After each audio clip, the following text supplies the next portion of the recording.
안녕하십니까. 이어서 경남 뉴스입니다. 헌법재판소를 때려 부수자는 국민의힘 서천호 의원의 발언이 논란이 되면서 서 의원과 윤석열 대통령과의 오랜 관계도 다시 주목받고 있는데요. 이민영 기자가 서 의원의 과거 행적을 살펴봤습니다. 지난 3.1절 서울 광화문에서 열린 윤석열 대통령 탄핵 반대 집회에서 헌법재판소를 때려 부수자고 발언한 국민의힘 서천호 의원. 공수처 선관위 헌법재판소 불법과 파행을 제기하였습니다. 이 모두 내가 무시해야 됩니다. 처부수자! 경남경찰청 차장을 지낸 서 의원은 박근혜 정부 시절인 2013년 국가정보원 제2차장을 지냈습니다. 2019년에는 국정원 댓글 조작 사건으로 징역 2년 6개월 실형을, 2022년에는 최동욱 전 검찰총장 사찰 사건으로 징역 1년에 집행유예 2년을 선고받았습니다. 2023년에는 경찰을 동원해 한진중공업 해고 노동자 희망버스 시위에 대한 부정적인 여론을 조성하는 등 여론을 조작한 혐의로 징역 6개월에 집행유예 1년형을 선고받았습니다. 이때 서 의원을 재판에 넘긴 검찰 수사 책임자는 당시 중앙지검장이었던 윤석열 대통령입니다. 형이 확정되면서 서 의원은 피선거권이 박탈돼 22대 총선에 출마할 수 없었습니다. 하지만 윤 대통령이 2023년 신년 특별사면에 이어 2024년 설 특별사면까지 두 차례나 서 의원을 사면 복권하면서 출마의 길이 열렸고 공천까지 받았습니다. 피선거권이 없는 상태에서 사천에 집을 사고 출마 준비를 했다는 의혹이 일면서 약속 사면이란 비판이 나오기도 했습니다. 지난 2월 3일 날 비공개로 공천을 신청을 했고요. 3일 뒤인 6일 날 사면 대상으로 지명이 됐고요.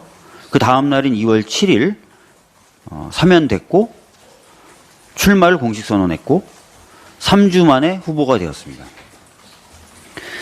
자신이 사면 대상이 될 줄, 그리고 사면이 될 줄, 후보가 될 줄 어떻게 알았을까요? 하지만 서 의원과 함께 인터넷 댓글 조작 혐의로 기소돼 형이 확정됐지만 사면을 받지 못한 사람도 있었습니다. 선생님은 이번에 가장 최근에 설날 특사 때도 사면이 안 되셨던 거죠? 아니 자기들 식구들 해주는 거 아니겠어요? 그렇잖아요. 같은 사건인데 누군 해주고 안 해주고. 12.3 내란 이후 불법기염을 선포한 대통령 탄핵 표결에 불참하고 체포영장 저지를 위해 한남동 관저 앞까지 찾아간 서천호 의원. 이제는 법을 무력화하고 헌정질서를 부정하는 발언으로 법치주의를 뿌리부터 흔들고 있습니다. MBC 뉴스 이민영입니다. 서울중앙지검 명태균 의혹 전담 수사팀이 창원지검으로 내려와 사흘째 조사를 이어가고 있습니다. 김영선 전 의원의 회계 책임자였던 강혜경 씨와 김태열 전 미래한국연구소 소장, 사건의 핵심 인물인 명태균 씨를 잇따라 부른 데 이어 오늘 오전부터 명 씨에 대한 조사를 이어갑니다. 이들은 오세훈 서울시장의 여론조사 비용 대납 의혹과 관련해 집중적으로 조사받았습니다. 홍준표 대구시장의 여론조사 비용 대납 의혹과 관련해선 대구지검에서 수사가 이뤄질 거라고 강 씨 측 변호인이 전했습니다. 검찰은 오는 10일 강혜경 씨를 서울중앙지검의 참고인 신분으로 다시 불러 조사를 이어갈 계획입니다. 김해에는 빨갱이가 많다거나 서울 서부지법 폭동 사태를 두둔하는 발언을 한 이미애 김유상 김해시 의원에 대한 시의회 윤리특위 2차 심사가 열렸습니다.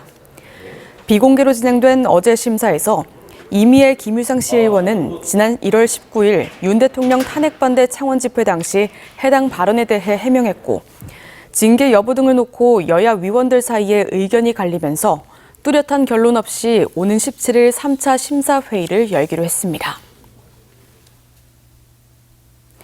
창원 상공회의소 경남 FTA 통상진흥센터가 오늘 오후 2시 미국 트럼프 2기 행정부의 통상정책 대응 온라인 설명회를 엽니다.